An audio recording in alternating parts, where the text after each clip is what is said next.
Hello! Welcome to health Guru.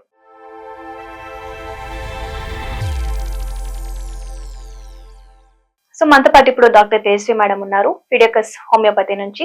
So మనకున్న doubts and concerns ఆవిడతో మాట్లాడి తెలుసుకుందాం. Hello ma'am. హలో అండి. మేడం, యూటీఐ అంటే యూరినరీ ట్రాక్ట్ ఇన్ఫెక్షన్స్ అసలు ఇది ఎందుకు వస్తుంది? దీని రూట్ కాజ్ ఏంటి? దీని గురించి కొంచెం ఎక్స్ప్లెయిన్ చేయండి. అంటే యూరినరీ ట్రాక్ట్ ఇన్ఫెక్షన్స్ అనేటివి చాలా మందిలో కామన్‌గా కనిపిస్తుంటాయి. ఏదర్ మేల్స్‌లో ఉంటాయి, ఫీమేల్స్‌లో కూడా ఉంటాయి. బట్ కంపారిటివ్‌లీ మేల్స్‌తో కంటే కూడా ఫీమేల్స్‌లోనే యూరినరీ ఇన్ఫెక్షన్ మనం ఎక్కువగా చూస్తూ ఉంటాం. ఎందుకంటే షార్ట్ గ్రోత్ వల్ల దట్టు లైఫ్ స్టైల్ ఫ్యాక్టర్స్ వల్ల ఫీమేల్స్‌లో ఎక్కువ మనం యూరినరీ ట్రాక్ట్ ఇన్ఫెక్షన్స్ చూస్తుంటాం. ఇది మనం ఒక ఒక ఫీమేల్ లైఫ్ స్టైల్‌లో త్రూఅవుట్ ద లైఫ్‌లో అట్‌లీస్ట్ ఏదో ఒక స్టేజ్‌లో ఏదో ఒక టైంలోనే యూరినరీ ఇన్ఫెక్షన్స్ కామన్‌గా కనిపిస్తూ ఉంటాయి. ఓకే. మెయిన్‌గా సిమ్టమ్స్ ఏ విధంగా ఉంటే యూరినరీ ఇన్ఫెక్షన్స్ అని తెలుసుకోవడానికి యూరిన్ అనేది ఫ్రీక్వెంట్‌గా పాస్ చేస్తుండాలి. అంటే మళ్ళీ మళ్ళీ పాస్ చేస్తుండాలి. లేదంటే ఎవ్రీ 10 మినిట్స్‌కి, 1 అవర్‌కి ఫ్రీక్వెంట్‌గా వెళ్తుండాలనే ఫీలింగ్ ఉంటుంది. దాంతో పాటు యూరిన్ పాస్ చేస్తున్నప్పుడు వాళ్ళకి మంటగా రావడం, చురుగ్గా అనిపిస్తుండడం, యూరిన్ ఆగి ఆగి రావడం మటుకు ఉంటుంది. ఇంకా కొంతమంది ఎలా ఉంటుందంటే బ్లాడర్ అనేది ఫుల్ అయిపోవడం వల్ల ఏమైనా టచ్ చేస్తే పెయిన్‌ఫుల్‌గా అనిపించడం, బ్లడీ యూరిన్ రావడం, అంటే ఓకే. యూరిన్ మొత్తం రెడ్ కలర్‌లో కనిపిస్తుంది. దాంతో పాటు యూరిన్ పాస్ చేశాక ఫోమ్ లాగా కనిపిస్తుంది. అంటే నురగగా కనిపిస్తూ ఉంటది. కొంతమందికి ఫౌల్ స్మెల్ ఉంటుంది. అంటే బ్యాడ్ ఓడర్ కనిపిస్తుంటుంది యూరిన్ పాస్ చేసిన తర్వాత. ఇవన్నీ సింప్టమ్స్ ఉంటాయి. బట్ అందరిలో అన్నీ ఉంటాయని కాదు. ఒక్కొక్కరిలో ఒక్కొక్క విధంగా సింప్టమ్స్ అనేవి డిపెండ్ అవుతూ ఉంటాయి. అసలు ఎందుకు యూరినరీ ట్రాక్ట్ ఇన్ఫెక్షన్స్ వస్తుంటాయంటే నార్మల్‌గా మనం యూరిన్‌లో ఏముంటాయి? మన బాడీలోని వేస్ట్ మెటీరియల్ మొత్తం యూరిన్ ద్వారా పాస్ అవుతూ ఉంటాయి. అంటే మన కిడ్నీస్ ఫిల్ట్రేషన్ చేస్తూ ఉంటాయి. వేస్ట్ అంతా బయటికి పంపించేస్తూ ఉంటాయి. ఇన్ కేస్ ఫిల్ట్రేషన్ బాగా జరిగి యూరిన్ ఎక్కువసేపు హోల్డ్ చేసుకోవడం వల్ల ఏమవుతుంది, యూరినరీ బ్యాగ్‌లో యూరిన్ అనేది స్టోర్ అవుతూ ఉంటుంది. మనం లాంగ్ టర్మ్‌గా హోల్డ్ చేసుకోవడం వల్ల ఆ ఇన్ఫెక్షన్స్ లైక్ బాక్టీరియల్ ఇన్ఫెక్షన్స్ కానీ ఏదైనా ఆర్గానిజమ్స్ ఉన్నాయనుకోండి, అవి ఎక్కువసేపు మన బ్లాడర్‌లోనే ఉండిపోతాయి. ఓకే. దాని ద్వారా ఏమవుతుంది, అది మల్టిప్లికేషన్ జరిగి దాని నెంబర్ దానికి కౌంట్ పెంచుకొని ఆ ఇన్ఫెక్షన్స్ అనేవి కాజ్ చేస్తూ ఉంటాయి. దాంతో పాటు ఆ ఇన్ఫెక్షన్ ఇతర లైక్ కిడ్నీస్ వరకు పాస్ అవ్వడం, యూరినరీ ట్రాక్ట్ మొత్తం డ్యామేజ్ జరిగేలాగా చేస్తూ ఉంటాయి. ఓకే. అందువల్ల యూరినరీ ట్రాక్ట్ ఇన్ఫెక్షన్స్ మనకు కనిపిస్తూ ఉంటాయి. ఫిల్ట్రేషన్ ప్రాపర్‌గా జరగకపోయినా కానీ, లేదంటే సరిగ్గా వాటర్ తీసుకోకపోయినా, లేదంటే ఎక్కువసేపు యూరిన్‌ని హోల్డ్ చేసుకున్నా, డయాబెటిస్ కానీ, ఒబేసిటీ కానివ్వండి, ఇవన్నీ కూడా యూరినరీ ట్రాక్ట్ ఇన్ఫెక్షన్స్‌కి మెయిన్ రీజన్స్. ఇంకా ఫీమేల్స్‌లో హార్మోన్స్ కూడా ఇంపార్టెంట్ ఉంటుంది.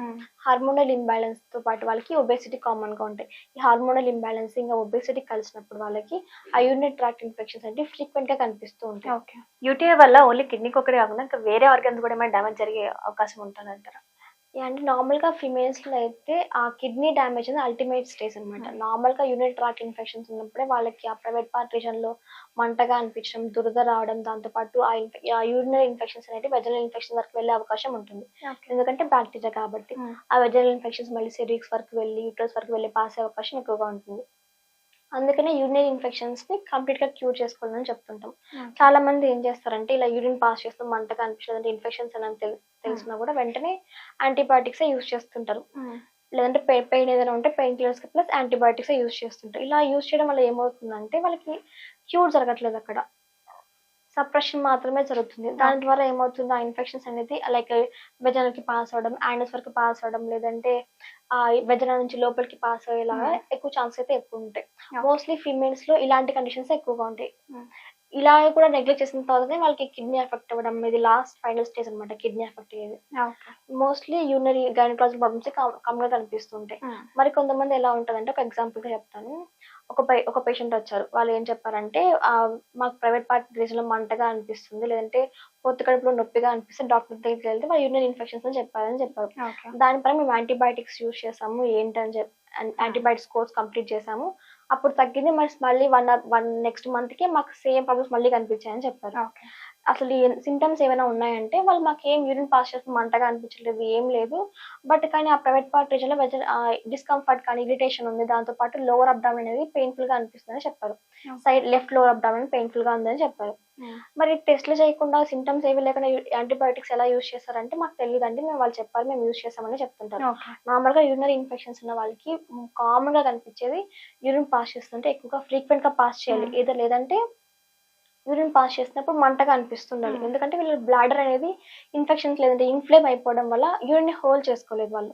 వెంటనే పాస్ చేయాలి, లేదంటే ఫ్రీక్వెంట్‌గా పాస్ చేయాలి, డ్రాప్స్ అనే ఫీలింగ్ కామన్‌గా ఉంటుంది. ఓకే. అప్పుడు మాత్రం యూటీఐని మనం డయాగ్నోస్ చేయగలుగుతాం. దాంతో పాటు సియు టెస్ట్ చేపిస్తాం, కంప్లీట్ యూరిన్ ఎగ్జామినేషన్ ఉంది. ఆ Okay. టెస్ట్ లో పస్ సెల్స్ ఏమన్నా ఉన్నాయా, యూరిన్ లో ఎన్ని బ్యాక్టీరియా ఉంది, ఎలాంటి ఆర్గనిజమ్స్ ఉన్నాయి, కల్చర్ చేయడం జరుగుతుంది కొన్ని సీరియస్ కండిషన్స్ లో కూడా. ఓకే. ఇంకా ఏమైనా ఆర్బీసీ సెల్స్ ఏమైనా ఉన్నాయా, ఇవన్నీ Hmm. క్లియర్ గా ఉందా లేదా యూరిన్ అనేది, లేదంటే ఫోమ్ ఏమైనా ఉంది, ఇవన్నీ కూడా చెక్ చేసిన తర్వాత డయాగ్నోస్ చేస్తూ ఉంటాం. అందుకని ప్రాపర్ గా డయాగ్నోసిస్ ప్లస్ ప్రాపర్ ట్రీట్మెంట్ అనేది అవసరం ఉంటుంది ప్రతి కండిషన్స్ లో కూడా. ఓకే. నార్మల్ గా డిస్కంఫర్ట్ ఉంది కదా, పెయిన్ ఉంది కదా అని చెప్పేసి యాంటీబయాటిక్స్ యూస్ చేయకూడదు. సో ఇప్పుడు జనరల్ గా చాలా మందికి షుగర్, డయాబెటీస్ ఉన్న వాళ్ళు కూడా ఫ్రీక్వెంట్ యూరిన్ పాస్ అన్నది ఉంటది అంటారు. కాబట్టి ఇలా వాళ్ళు హోల్డ్ చేయడం వల్ల కూడా ఆల్రెడీ షుగర్ ఉన్న వాళ్ళకి యూటీఐ వచ్చే ఛాన్స్ ఉంటుంది అంటారు మరి. డెఫినెట్లీ అండి, నార్మల్ గా మనం చాలా మంది డయాబెటిక్ కండిషన్స్ లో యూటీ ఫ్రీక్వెంట్ గా చూస్తుంటాం. ఓకే. ఎందుకంటే ఆ బ్లడ్ లో గ్లూకోజ్ లెవెల్స్ ఎక్కువైపోవడం వల్ల ఏమవుతుంది, ఈజీగా బ్యాక్టీరియాని అట్రాక్ట్ చేస్తూ ఉంటుంది. దాంతో పాటు ఏమవుతుంది, ఆ డయాబెటీస్ వల్ల ఒబేసిటీ కూడా కామన్ గా ఉంటుంది.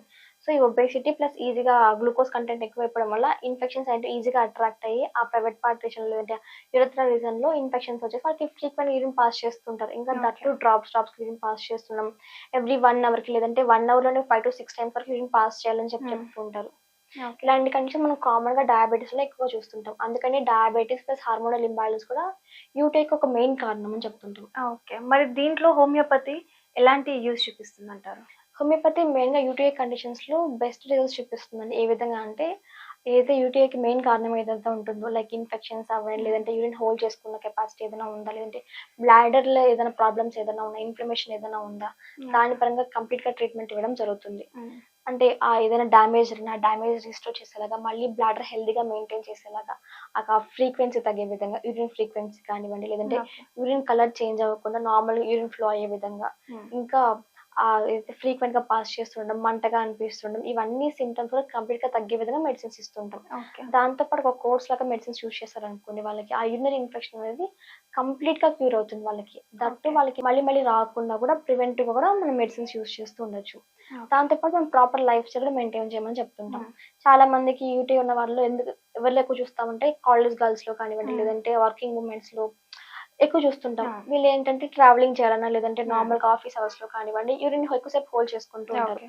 ఇలా హోల్డ్ చేసుకోవడం వల్ల బ్లాడర్ అనేది ఎక్కువ ఇన్ఫెక్షన్స్ కి టైం ఇచ్చినట్టు అవుతుంది. సో దానివల్ల యూరినరీ ట్రాక్ట్ ఇన్ఫెక్షన్స్ కనిపిస్తూ ఉంటాయి వాళ్ళకి. సో ఇలాంటి వాళ్ళందరికీ ఎవ్రీ 3 to 4 hours యూరిన్ ని పాస్ చేస్తుండమని చెప్తుంటాం. దాంతో పాటు ఆ బ్యాలెన్స్ డైట్ మెయింటైన్ అని చెప్తుండాలి. ఈ విధంగా అంటే కార్బోహైడ్రేట్స్ డైట్ తగ్గించి ప్రోటీన్ రిచ్ ఫుడ్ ఇంక్రీజ్ చేసుకోవాలి. ఇంకా హెల్దీ లైఫ్ స్టైల్ మెయింటైన్ చేసుకుంటూ ఉండాలి. డయాబెటీస్ ఏదైనా ఉన్నా కూడా వాళ్ళు గ్లూకోజ్ లెవెల్స్ రెగ్యులర్ గా చెక్ చేసుకుంటూ ఉంటూ ప్రాపర్ లైఫ్ స్టైల్ మెయింటైన్ చేయమని చెప్తుంటాం. అంటే మెడిసిన్స్ తో, హోమియోపతి మెడిసిన్స్ ఇంకా ప్రాపర్ డైట్ తో వాళ్ళకి ఆ యూరినరీ ఇన్ఫెక్షన్స్ అనేది కంప్లీట్ గా క్యూర్ అవుతూ ఉంటాయి. ఇంకా డ్యామేజ్ ఆ ఇన్ఫెక్షన్స్ మళ్ళీ రాకుండా కూడా ప్రివెంటివ్ గా యూజ్ చేసుకుంటూ ఉండొచ్చు. సో మొత్తానికి యూటీఐ, యూరినరీ ట్రాక్ట్ ఇన్ఫెక్షన్స్ అసలు ఎందుకు వస్తుంది, దానివల్ల వచ్చే డ్యామేజెస్ ఏంటి, అండ్ ఈ కేసులో హోమియోపతి ఎలా యూజ్ అవుతుందో చాలా క్లియర్గా చెప్పారు. Thank you.